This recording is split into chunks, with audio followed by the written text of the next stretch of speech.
Murder at midnight.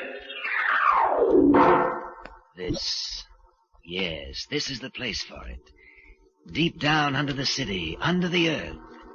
The concrete cold and damp as the stone of a mausoleum. The question is, which one of them shall it be?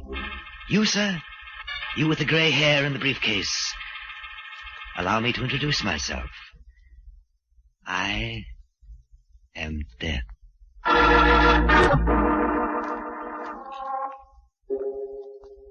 Midnight, the witching hour when the night is darkest, our fears the strongest, and our strength at its lowest ebb. Midnight, when the graves gape open and death strikes. How? You'll learn the answer in just a minute in The Man Who Was Death.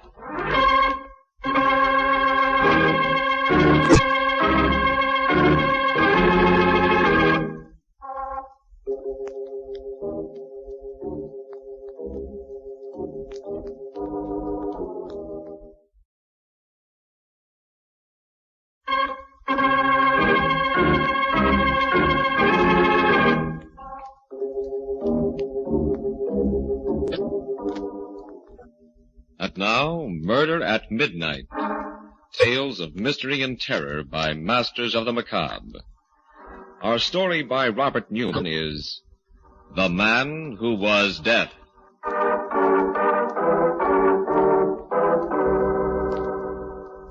It's late afternoon in the studio of Jan Rolfe, the sculptor. The rays of the setting sun come through the smoke-filmed glass of the skylight at an angle, casting long, dark shadows on the dusty floor. His face intense, Rolfe stands before a more than life-size head of gray granite, cutting away some of the hard stone, then pausing to examine his work. It's still not right. I still haven't got it. And I don't know where I've gone wrong. The eyes, they would be brooding and half-closed. But shouldn't they be all-seeing? Let's try it.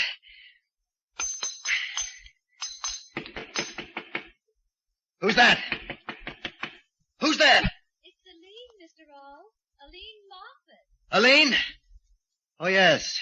Just a second.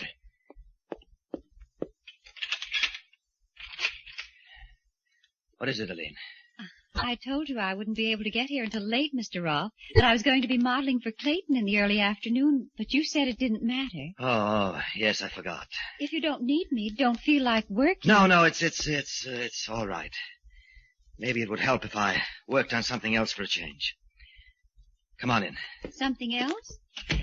Oh, that head. Is that the first time you've seen it? Yes. You always kept it covered up before. It looks very powerful. Powerful, eh? Go on over to it, closer. Tell me who you think it is. All right. It's a man. Pretty big man. Man. I knew it wasn't right. But if that's all you get out of it... Where's that mallet? Mr. Rolfe, what are you going to do? Yes, I'm going to smash it! Almost 6 months' work, but... There! You know what that was supposed to be? Death! Yes. For centuries, man has been haunted and obsessed by the fear of death. I was going to do something no artist has ever done before. Show mankind the face of death. Mr. Rolfe, I don't think I feel like modeling this afternoon. You're frightened. Why? I don't know. The whole idea of... You too. What I wanted to show was the beauty, the peace that lies in death. Death's strength and inevitability and... Wait a minute. I'll phone you tomorrow, Mr. Rolfe. I said wait. It's beginning to come to me. What was wrong? To do a study, portray something, you've got to understand it, inside and out. You've got to know how your subject thinks, feels, project yourself into it. To do a study of death, I've got to know all those things about him. I've got to become death, and that means... Mr. Rolfe, no, you can't! But I can, Aline. I must.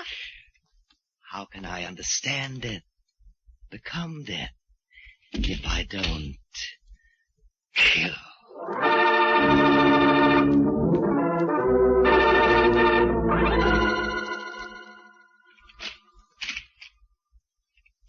Miss Craig? Yes, Nancy Craig. I'm Jordan, Harold Jordan of Homicide. I imagine you know why I asked you to come down here to the morgue. They said it had something to do with my roommate, Aline Moffat. Is she... If you think you can take it, we'd like you to make the identification. I think I can. Ah, good girl. She's right here under the sheet. Ready? Yes. Oh, Aline. How did it happen? I'll cover her up. Well, we traced the laundry mark. We're pretty sure we knew who she was. How did it happen? She was found in the river. But she was dead before she went in, strangled. Murdered? Oh, but why? By whom? We don't know. We thought you might help us with that, too. Tell us what you know about her. There's not much to tell. She was a wonderful girl. Came from out of town, out west somewhere. She... You know it from the way she looks now, but she was beautiful. She used to do modeling. Any boyfriends? Oh, no one in particular. She went out with a lot of different men. Everyone liked her. That's why I can't understand. Who did she model for? A few photographers, but mostly painters and sculptors. Let me see, there was Jensen, Clayton, Rolfe. As a matter of fact, I think she was posing for both Clayton and Rolfe.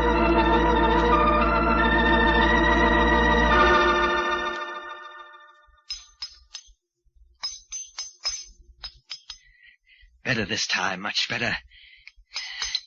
Things I can put into it that I never knew, never felt before. Now, let's see. No, still not right. Still something missing, and not just a shade of expression, but something basic, one of the keys to the whole concept. But what? Haven't I played Death's role, killed just as he does? Haven't I... Wait, that's it. Of course. Is that how death strikes? Without thought, on the spur of the moment? No. He picks and chooses. Decides just who shall die and who shall not. What's missing is the consciousness of power. The knowledge that there is no appeal from death. That he is the supreme authority. And that means that... Yes, I must kill again. And this time... Who's that? Police department. Can we come in and talk to you for a minute? Why, yes, of course. Just a second. Police. They don't know anything. They can't know. But I better cover this up.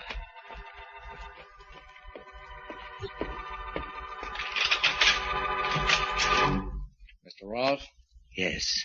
I'm Jordan of Homicide. This is Nancy Craig. Sorry to bother you at this time of night. No bother at all. Please come in. Thank you. I'm investigating the murder of Miss Craig's roommate, Aline Moffat. Murder? You didn't know? Why, no. I never read the papers. And the last time I saw her, 2 or 3 days ago. Well, it happened just 2 days ago. Now, we've been checking back. We have an idea that you may have been one of the last people to see her alive. If there's anything I can do to help, anything at all. Could you tell us what happened when you did see her last? Of course. She was due here at 3 o'clock, but actually came at about 5. Mm-hmm. She said another artist had delayed her. Clayton, that's right. I had already started working on something else, and since she looked so tired, I suggested we call the whole thing off. She seemed pretty happy about it. Left, and I'm afraid that's all I know. Was there anyone else here? Anyone that actually saw her leave? I'm afraid not. You see, I'm the only tenant in the building who lives here, and I'm afraid everyone else had gone by then. Well, that sounds pretty straight to me. I guess that's that. Thanks very much, Mr. Rolfe. Not at all. Yet I haven't been much help. But if you can think of anything I can do... We'll keep in touch with you. And in the meantime, well, maybe you should start reading the papers, just every once in a while, huh? Right. I hope you read them too, my friend. Especially tomorrow's papers. Because I have a feeling that there just might be something in them that will interest you.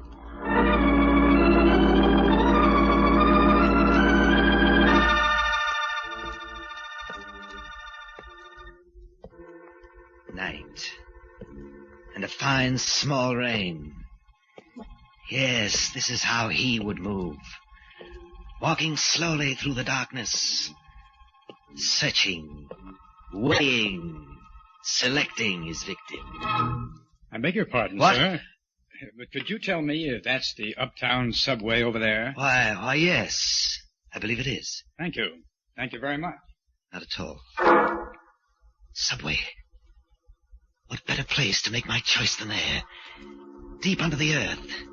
The concrete cold and damp as the stone of a mausoleum. Thank you, my friend. Thank you.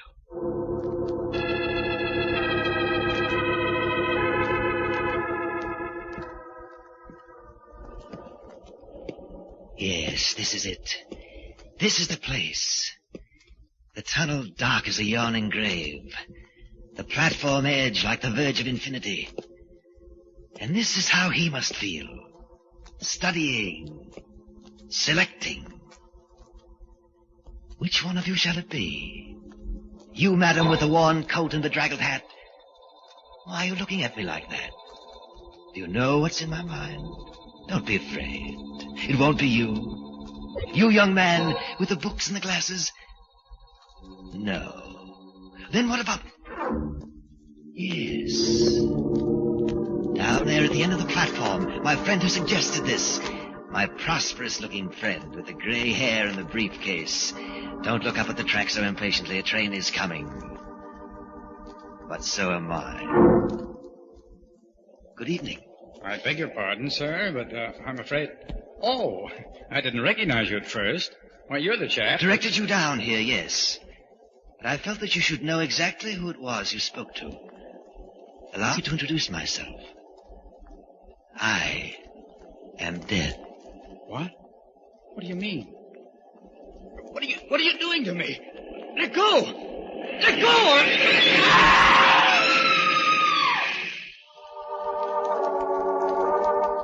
Quietly, the man who is death steps back from the edge of the platform as the train grinds to a stop. A woman screams. And somewhere in the distance, a clock strikes 12 for...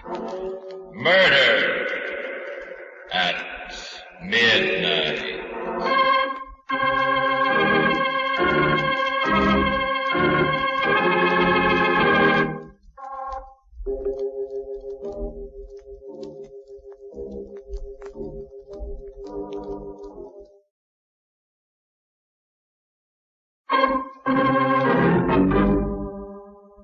And now back to the story of The Man Who Was Death.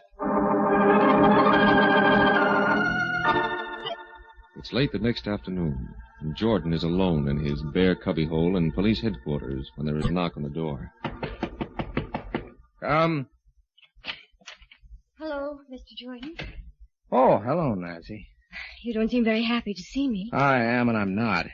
It's a nice change to have someone as pretty as you come down here. On the other hand... You haven't gotten anywhere with Aline's murder. Nah, no motive, no clue, no nothing. I'm afraid we're licked. But you can't be. You can't give up. I'm sorry, Nancy. I don't like it either, but, well, it happens sometimes. But you can't let it happen. Not in this case. Hey, you're pretty well wound up, aren't you? How about letting me take you out, buy you dinner? No. Oh, I am upset, yes, but... What's the matter? Oh, maybe it's nerves. That trip down to the morgue, the whole atmosphere around the case, but... Would you think I was mad if I told you I felt that some horrible power was abroad? That Death himself was stalking through the city? You and Mrs. Dolan. Mrs. Dolan? Who's she? Well, that accident in the subway last night, a guy who fell or jumped in front of a train. Didn't you read about it? No. Well, this Mrs. Dolan was one of the witnesses, and She swears that just before it happened, she went all goose pimples, felt as if death was breathing down the back of her neck, and that she was going to die. It's true, Hal. I know it is. I mean, well, that's exactly how I felt. I can't remember just where or when, but sometime during these past few days, I felt that I was in the same room with death myself. Well, like you said, it's probably nerves. Strain you've been under. Just the same, it's kind of a funny coincidence. I think maybe I'll go see Mrs. Cole and talk to her. Do you want to come? I don't believe so, Hal. Somehow I feel we're awfully close to the answer. If I could just remember where and when it was I felt that way, that I was in death's presence. I think I'll go home. Okay, Nancy. I'll call you there after I talk to Mrs. Dolan, and, well, maybe we'll find that we really have something.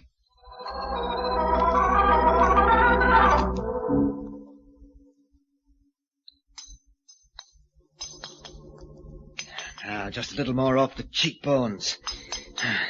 Get the gaunt feeling of a skull under the flesh. No, it's still not right. Still something missing. But what is it this time? Didn't I stalk and select my victim? Didn't he recognize me for what I was? Death himself. And didn't... Wait. Of course. It's never just the victim alone who knows, fears, and fights against death. It's all of society, medicine, science, the police. All of man's resources from time immemorial lined up against death. And he still triumphs over them. That is the secret and the measure of his omnipotence. That is the last missing element. And that means that I must kill yet again. And this time, not just the victim, but the whole world must know it and be powerless to stop me. This time... Who's that? Who's there? Nancy Craig, Mr. Ross. I don't know if you remember me. Nancy? Oh, yes, just a second. I'm awfully sorry to be bothering you again, That's perfectly all right. Isn't Mr. Jordan with you? No, I came alone. There was a little experiment I wanted to try. Oh, please come in. Thank you. Just what was this experiment? Well, it was probably pretty silly, but I had to try it. Thinking back, I had a queer feeling that What's that? That bust. Something I'm working on. Something I hope will be my masterpiece. Do you like it? I'm afraid No. Oh, it's awful. It's terrible. It was here that I felt it. Here in the studio, and you... Yes, Nancy. It was I who killed Aline Moffat, and also a gray-haired gentleman with a briefcase in the subway last night. That piece in the paper, Mrs. Dolan. Exactly. You see, that bust over there is a study of death. And to do a study, you must project yourself inside your subject. That meant I had to become death. Oh, where are you going? Out of here, you mad... No good, Nancy, no good. I locked the door when you came in. Oh, but you can't. Oh, you can't. Help! Help me! Help! No good either. We're 5 stories up, and all the other tenants have gone. You came here at a very opportune time for me. I had just decided I needed one final victim, and I'm afraid that's going to be you.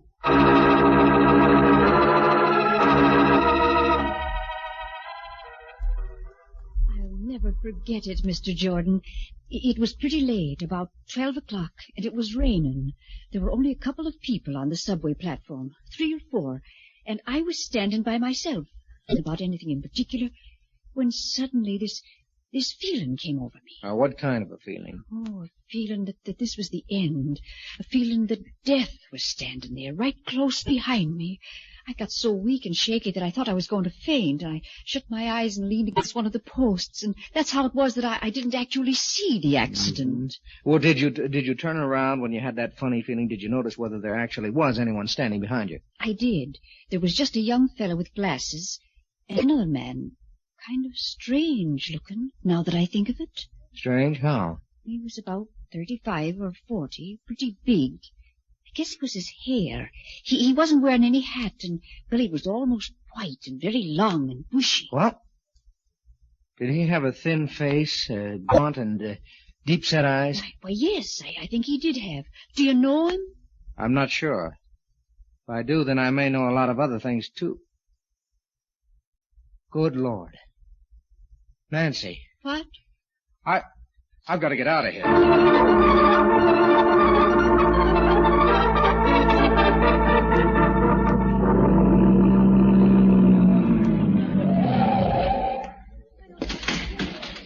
Just a second, young fellow. Where do you think you're going? In there. No one's going to...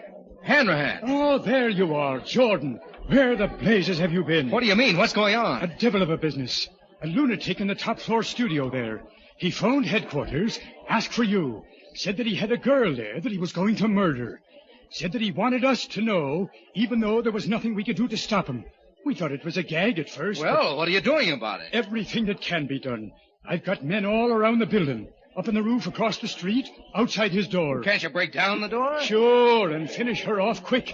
He said that if we tried it, he'd bash her brains out with that big hammer that he's working with. But there must be something, a Tommy gun from the roof across the street. He's got her right in front of him, so that if you got him, you'd get her too. I tell you, there's nothing, absolutely nothing anyone can do. You're wrong, Hanrahan. There's just one person, one thing that can stop him. What's that? Death.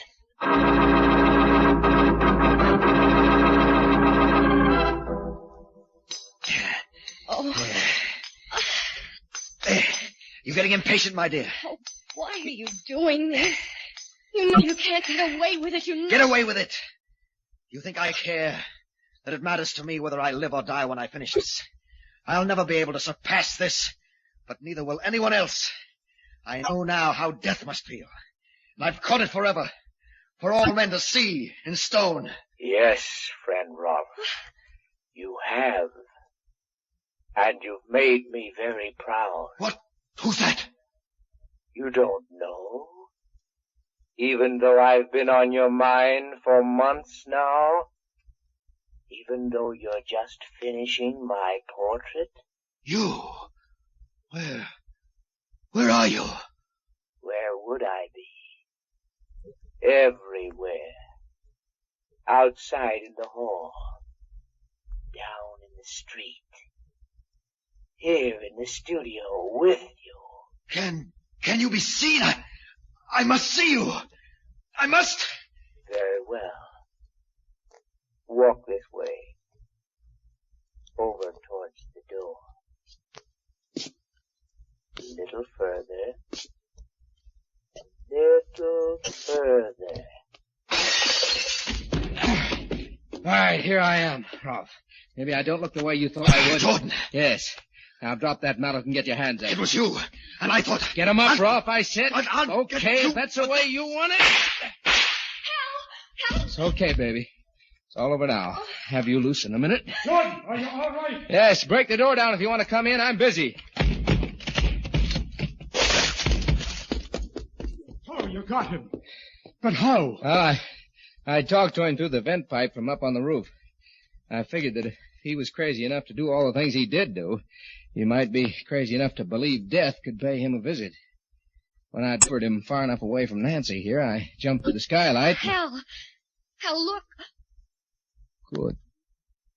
Good Lord. What is it? That bust he was working on. He said it was a study of death. And in a way, I guess it is. Because it's a self-portrait.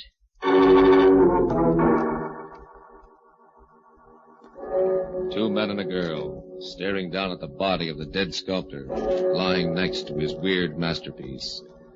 But is it possible that there is still someone else in the studio? An unseen presence that has been there since the clock first struck 12 for... Murder at midnight.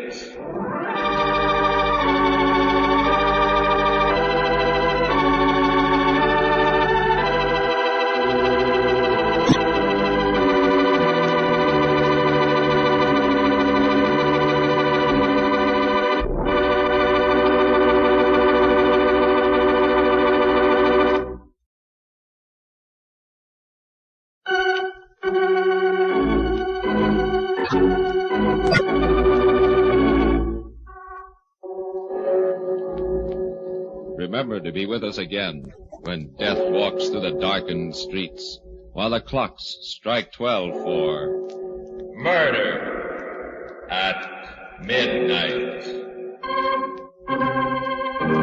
The part of Jan Rolfe was played by Frank Behrens. With music by Charles Paul, Murder at Midnight was directed by Anton M. Leader.